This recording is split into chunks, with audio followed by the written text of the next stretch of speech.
Welcome to the AKC Breeder Education Series. Part 2 in our series is Planning Breedings.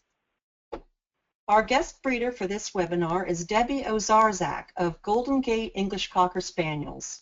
Debbie has been in English Cockers for 24 years, with more than 20 years as a breeder. She is breeder, owner, handler of 2 Best of Breed winners at the English Cocker Spaniel Club of America's National Specialty Show in 2012 and 2015. Thanks for joining us, Debbie. Thanks for having me, Arliss. You're very welcome. I guess the best way to start off the discussion is, what is a good starting place in planning a breeding? I think the best starting place when planning a breeding is to think about your bitch and honestly assess your breeding bitch, because you know her best. She lives with you. You know her better than anyone else. So I think you should start with your bitch, assess your bitch. No dog is perfect, but you do want a quality bitch. All dogs have faults, and you just need to be honest and evaluate your bitch considering her faults and her virtues. Okay. I think there's a few things that I go through when I'm trying to assess my bitch. I start with her type, and hopefully at that point you have read your breed standard at least 100 times, so you have a picture in your mind of correct type, not the type that necessarily wins at the dog shows that you attend, but the type that's explained in detail in your breed's club standard, illustrated standard. So get an idea in your mind what correct type is by reading the standard. Is she typey? In what way is she typey? Where does she lack? What would make her more correct in type? And you can't answer this question without really knowing your breed standard and studying your breed standard. So that's a good place to start. Okay. In other words, you need to like really not just read it, but just like memorize, literally memorize as much of it as you can, and really, really understand it. Right. Ask questions of other longer-term breeders than you too, to really get an idea if you have questions. But understanding the type that's set in the standard, not just, like I said, what seems fashionable or what's winning at the dog show. Right. Right. So after type, because that's the most important thing, does it look like an English Cocker? Right. Is the structure. And the breed standard, again, is going to go into detail about correct conformation and structure. But there's no better teacher about proper structure than having put your hands on a variety of dogs, not just your own dogs either. So assess your bitch's structure and where she's strong and where does she need improvement. Does she need a better front or rear or bone or top line or a better head? And then look at her movement. And again, no dog is perfect, so there should be something you want to improve on her movement and her general structure. Right. Okay. Right. So then I moved on to health, and in English Cockers, we have several DNA tests available at this time, as well as the standard orthopedic types of tests that like hips and patellas. So do your DNA tests for your breed that are available, and then also just research the pedigree and see if you can find out about any other things that might be in the pedigree that don't have tests for, autoimmune diseases in particular. If you talk to people that owned dogs in the pedigree, hopefully you can identify if any of those kinds of things are lurking back there. So know as best you can, know the skeletons that are there, potentially waiting to come out. So right. And all pedigrees carry for something. So if somebody tells you that their line is clean, they're lying. There's something there. So just be as much informed as you can about the health of your bitch. And as to, I guess the next thing I look at is temperament. and considering my bitch's temperament. And the biggest tip of the century that I can give about breeding dogs and about your bitch is never, ever compromise on an iffy bitch temperament. The bitch is the foundation of the best breeding programs, and she must be of a sound mind. The bitch has the most influence over the pups genetically, in my opinion, and also how she raises them. So speaking from early experience, my earlier years in breeding, and experience, if the bitch is scrappy and prone to wanting to fight with other bitches, just move on, get a new bitch. Bad temperaments just produce bad temperaments. Don't think you can fix her with a nice stud. I think that's a common mistake that really is the best tip I can give. Just move on, get a better bitch. Okay. Next is looking at the pedigree a little closer and determining, is your bitch a line-bred bitch or is she an outcross? And if she's a line-bred bitch, I like to go out.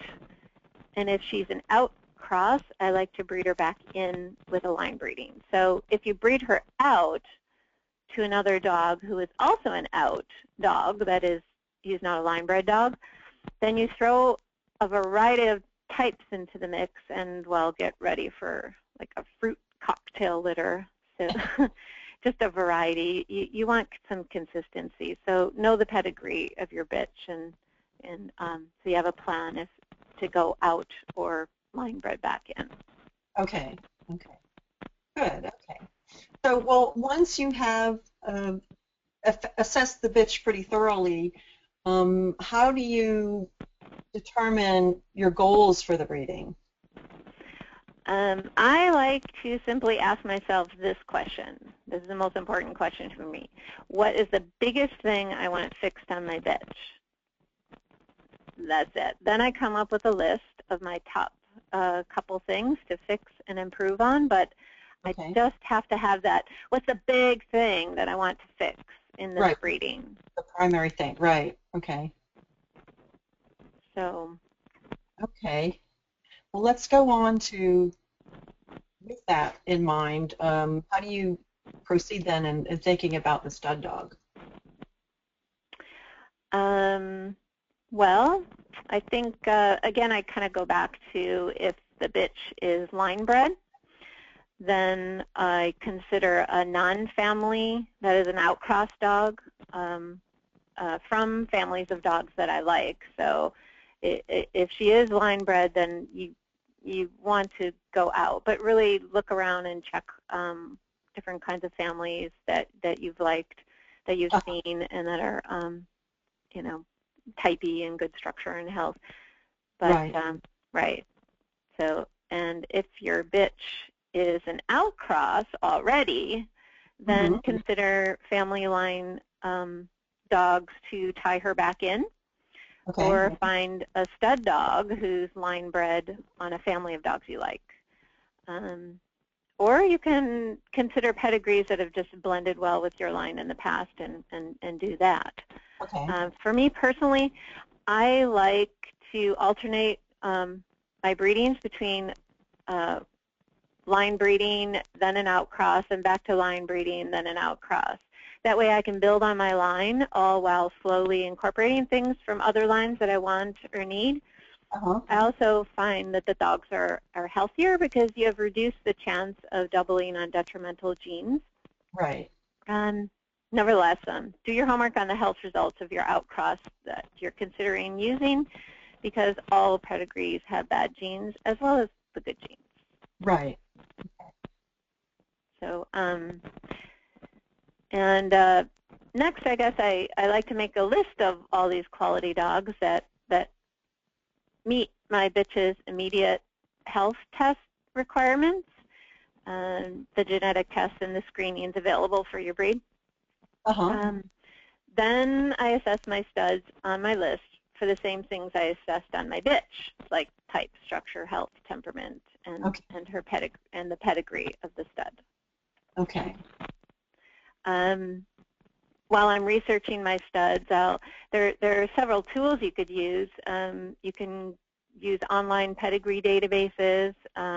Maybe each breed has one. We have a pretty good one out there for Cocker Spaniels worldwide, and has a lot of dogs in there. You can look at pedigrees, do some research there.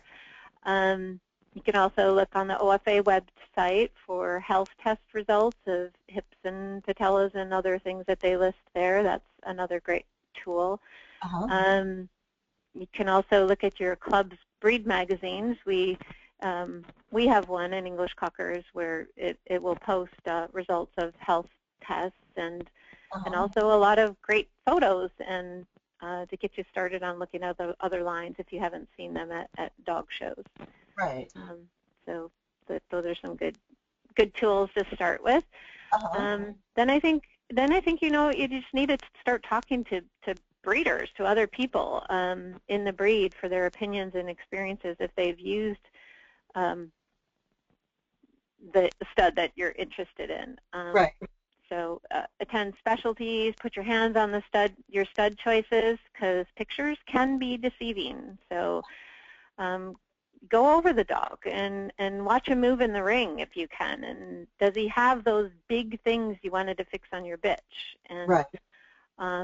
Are any of his kids at the show that you can go over and watch them at the ring? And do the kids have those big things that you wanted to fix on your bitch?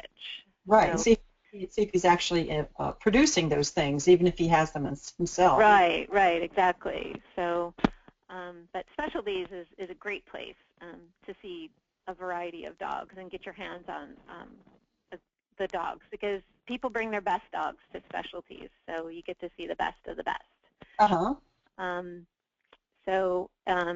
After you've had your list and you're going into your list, then talk to the stud owner and get their opinions on their dog and ask about the dog's just their overall temperament and what they're like to live with. And for me, if I can't live with a dog, it won't be in my pedigree very long. Good point. Yeah. Right. Good. Okay. Well, next I was thinking we could talk about breeding strategies, and if you could share some of the examples and your decision-making processes and your thought processes you go through, say over several generations of breedings. Right. Okay. Well, for me, the pedigrees should have some sort of order to them. Again, not just a big fruit salad of dogs on a family tree. So, but if you're going to line breed, don't line breed just to line breed. Line breed if you're line breeding on a great dog. Otherwise, outcross to a great dog and then work your way toward line breeding on that dog. So don't just line breeding. There's nothing magical about line breeding unless the dogs that you're line breeding on are quality dogs. So, right. The 24 years ago when I got into English Cockers, the first dog I got, his name was Champ. And he was a beautiful dog, as was his entire litter. So it was a very consistent litter. And he was a line-bred dog. He was line-bred on a great dog named Trooper in our breed. So Champ was the result of a Trooper daughter bred to a Trooper grandson. So that's like a classic line breeding. So Champ wasn't just a fluke. He was a result of a carefully planned multi-generation breeding plan by his breeder, and I was simply the beneficiary of her plan and having the pleasure of starting off in English Cockers with a beautiful cocker who went on to sire many specialty winning get, and he's in many top solid lines in America today. So my goal as I began to breed on my own was to eventually line breed on Champ, just as Champ was line bred on Trooper. So I started off by, I attempted to acquire a couple bitches in hopes of breeding to him, but in my case, both bitches ended up dysplastic when screened for hips, so that was a dead end. So I then decided to go the route of taking back a stud puppy in lieu of a stud fee for the people who had used Champ. And eventually I got what I considered instead of a stud fee? Right. I just took a puppy back. That way I was incorporating somebody else's bitch line, you know, that was coming to me that if I really liked the bitch, I just took a puppy back instead. And that's where I got my foundation bitch, Joy, from. So Joy is kind of my start, I think, in English Cocker, my true breeding start. I had litters before then, but I really don't consider that they were my foundation bitch. Joy is my foundation bitch. So when I got around to starting with her, starting planning breedings with her, I went through the same things that I had done in the past and looked at her health clearances and came up with a list of possible choices for her, and started my breeding plan, my breeding program. So I asked myself with her, what's the biggest things I would fix on Joy? And I started down the list of potential studs to work with. Thinking about Joy, the biggest things for me she was a beautiful bitch. She was a specialty when she was best in specialty, and she did some nice winning on her own. But Debbie, let me interrupt you for a second. I'm going to go back to the other picture because it jumped ahead. There we go. Is that the one? Yeah, sorry. Right. Yeah, that's great. So the first thing I wanted to fix on Joy was, as I went through her list of things I wanted to fix, health. She was a healthy bitch, although she tested like as a carrier for PRA, so I was looking for a dog that was testing clear at the time. So I wanted a dog that was clear for PRA, and I also wanted to fix a little bit of movement on her front. I think she could tend to toe in a little bit on her front when she was coming at you. So I wanted a dog that was super sound in moving and who also had the health test that would complement her. So I found this lovely dog named Langley, and I actually went to the kennel where he lived, and I said, move him for me, please. And she moved him, and I watched him coming at me, and he was a beautiful mover, like Joy, but he was just that little better on his front than she was. And he had the health clearance. He was a nice dog, so I chose to go that way.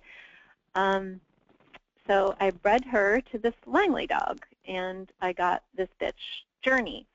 Now, Journey, she moved like the wind. She was sound as the day is long, beautiful, beautiful moving. So I definitely fixed the movement, and she also was a clear for PRA. So I got the movement, I got the PRA cleared up, so she was clear on that. Unfortunately, I think she was a little long, longer back, longer lower, but I kind of was doubling on that with Joy and Langley. That I think is also was a little bit of the things that I would fix on both Joy and Langley. But hey, I picked up a couple things and still had one more thing to fix on Journey. So Journey was the result of an outcross from Joy. So I wanted to breed Journey back into family again. So I picked this dog, Rocky, who's actually a litter mate to Joy. They're both champ sons. So essentially what I was going to end up doing was an uncle-niece breeding on with champ. So I was breeding a champ son to a champ granddaughter, which was the exact thing that made champ, that I originally said with the trooper. So that was my plan there, and Rocky happened to be a very, very short-backed, up-on-leg dog, which was what Journey needed. So I bred Journey to Rocky and made my Hope. And I think Hope is what I really wanted from that breeding, which she's a little, she's shorter backed than Journey and has a little bit more leg than Journey, but she still moves she's a beautiful, beautiful mover. That's I think her greatest strength. And she's still typey, but she maintained that gorgeous movement. Rocky was a beautiful mover too, but Hope is the result of doing a champ son to a champ granddaughter. So that was my plan on that one line of breeding down from my foundation bitch, Joy. Right. Right. But I did, get length there. So the next time Joy came up to breed, I was like, okay, what do I do with her this time? And since I knew I got length last time, the next breeding that I did was I chose to breed her in first, and that was to this dog named Tanner. He was actually a Rocky son. So when I made Groovy by doing that breeding, again, I was doing a champ line breeding. I was breeding a champ daughter to a champ grandson in the Tanner dog. Right. So that is what made my Groovy. But Tanner was so short-backed and up on leg, just like his dad, Rocky. So when I bred Joy to him, this time I got it. I got really short-backed, compact bitch in Groovy. So typey, very, very, very typey bitch. She's kind of smaller, but I felt like that's what I had tried to accomplish in just a general type. So my next cross then with Groovy was to go out because she was the result of a line breeding. So now I go out. Groovy was an amazingly typey bitch, but I think she needed improvement on her movement. I kind of was back to that pinning again on the front. I think she could, throw her feet inside when she was coming at you. So and she was she needed a smoother move when she would be moving on the side gait, like in her top line, not her legs. She had plenty of reach and drive, but her neck and top line and tail set really needed just a real flow to a real nice, no rumps or rolls or dips or anything. And I was impressed by this new import that had come in, and his name was Dusty. Super sweet dog. Beautiful, I think, moving dog, all one piece when he would move. His neck, top line, tail set, all would flow. So I just thought that would be a perfect match for Groovy. And Groovy was bred to Dusty and made my second national specialty winner recently here, and that was Zumba. So I think Zumba was an improvement, again, on her mom because now she's a sound moving bitch, but still has that type that she got from her mother, Groovy. So here's just two examples of taking my foundation bitch and going in or going out and having a plan for line breeding on some quality dogs and how you build on that. Really interesting. Great. I think to talk about next, how about, after you've gone through this plan and say for each litter, you've whelped the litter, you've cared for the bitch and the puppies, how do you go about choosing which puppy to keep and which one is sort of the one you're going to go forward with? I think the best advice I can say is keep the best overall puppy, period. The best overall puppy. Our breed standard says the whole is worth more than the sum of the parts. And I think earlier in my breeding program, like before Joy, I made the mistake of keeping parts, like the biggest front or the most bone or the shortest back, and you get so caught up in, oh, I did this breeding and look at this beautiful front I got, or oh, look at how much bone I got, on this puppy or that puppy. And I think I missed out on seeing the forest through the trees because it's so tempting when you look in a litter to say, oh, look at that, and you have some big wide eyes and some virtue that all the other breeders will covet, and in the background there's some smaller, nicer package bitch or dog in the background that's getting overlooked. And I think I've finally solidified the belief for me that the whole really is worth more than the sum of the parts. And so now I will tend to keep the best overall puppy, best overall, not pieces and parts, but the balance is of the utmost importance. So when I'm choosing the best overall pup, I think you also don't get caught up into picking colors or even a sex or whether the pup is a clear or carrier when you do your genetic test. As long as you never produce affecteds on a test, it shouldn't matter if your pup is a clear or carrier. Sure, it might limit you in your choices, you know, Right. of studs going down the road, but there'll always be some options. So just keep the best puppy, whether it's, you know, red or black, or for me, orange roan or blue roan. I really don't care what the color is. I just want a good dog. Right. So even your clear dogs, if you end up keeping a clear, it's gonna carry for something else anyway. At least in my experience, once I get something clear, I'd find out it carried for something else. So just keep your best puppy. Let's see, what else? That's great I advice. think sometimes too, I like play a game where in my mind of when I'm looking at the puppies and considering their mom, and I'm thinking, okay, if I had them in the litter, if I had them in the ring together, which one would possibly beat the mom? You know, which one is an improvement? That's a great idea. Right. Just as an overall pick. So. Right.